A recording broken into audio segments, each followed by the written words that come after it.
수는 어떻게 표현되고 있을까? 우리는 일상에서 0부터 9까지의 숫자를 사용하는 십진법으로 수를 표현합니다. 1이 10개 모이면 10이 되고 10이 다시 10개 모이면 100이 됩니다.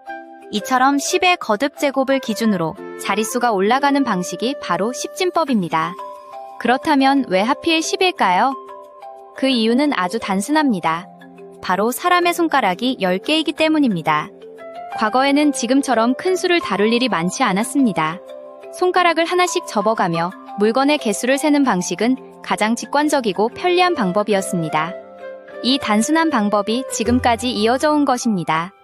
하지만 수를 세는 방법은 십진법만 있는 것은 아닙니다.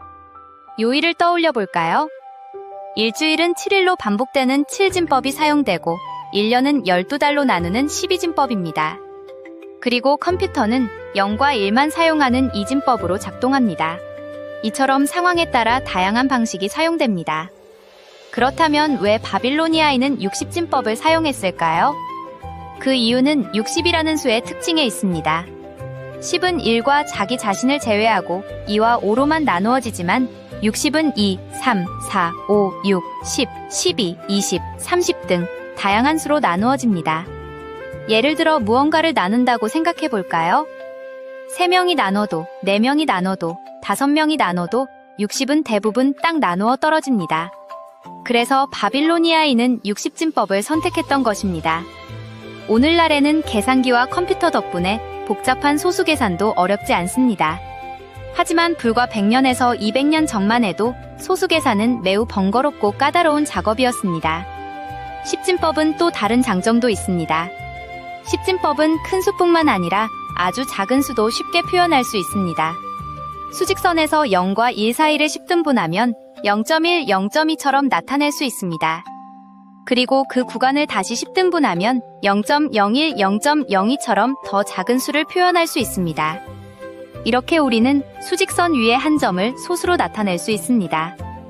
그런데 여기에도 한 가지 한계가 있습니다. 십진법이 모든 수를 유한한 소수로 표현할 수 있는 것은 아닙니다. 예를 들어 3분의 1을 생각해 볼까요? 1을 소수로 나타내면 0.333처럼 3이 끝없이 이어집니다. 이처럼 어떤 수는 끝이 없는 소수로 나타나기도 합니다. 이 점은 십진법의 한계이면서 동시에 60진법의 장점이 됩니다.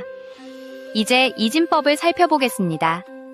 이진법은 0과 1, 단 2개의 숫자로 수를 표현하는 방식입니다. 아주 단순하지만 그 단순함이 큰 장점이 됩니다. 사용할 수 있는 값이 2가지뿐이기 때문에 오류가 생길 가능성이 낮습니다. 물론 단점도 있습니다. 큰 수를 표현할 때는 자릿수가 길어진다는 점입니다.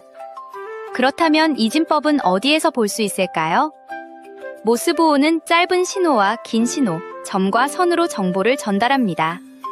바코드는 검은 막대와 흰색 공백으로 정보를 저장합니다. 우리가 전등 스위치를 켜고 끄는 행동 역시 켜짐과 꺼짐이라는 두 상태로 이루어져 있다는 점에서 이진법과 닮아 있습니다. 이제 컴퓨터를 생각해 보겠습니다. 휴대폰, 컴퓨터, 텔레비전, 게임기와 같은 대부분의 전자제품은 디지털 회로로 이루어져 있습니다. 컴퓨터의 내부는 겉으로 보면 매우 복잡해 보이지만 실제 동작은 단순합니다. 회로에 흐르는 전압이 높으면 켜진 상태, 낮으면 꺼진 상태.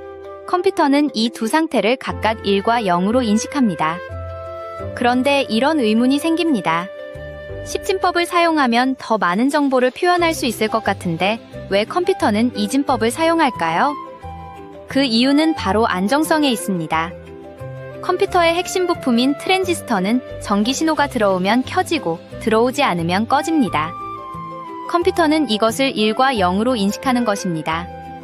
예를 들어 어떤 전자제품이 5V를 사용한다고 하면 5V는 켜짐, 0V는 꺼짐 상태가 됩니다.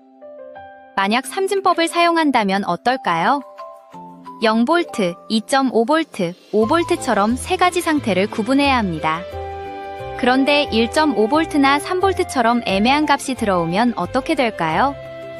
정확하게 구분하기 어려워지고 오류가 생길 가능성이 높아집니다. 십진법이라면 그 경우는 훨씬 더 많아집니다. 컴퓨터는 오류를 줄이고 비용과 시간의 효율성을 높이기 위해 이진법을 사용합니다. 결국 우리는 하나의 방식이 아니라 상황에 따라 가장 적절한 방법으로 수를 표현하고 있는 것입니다.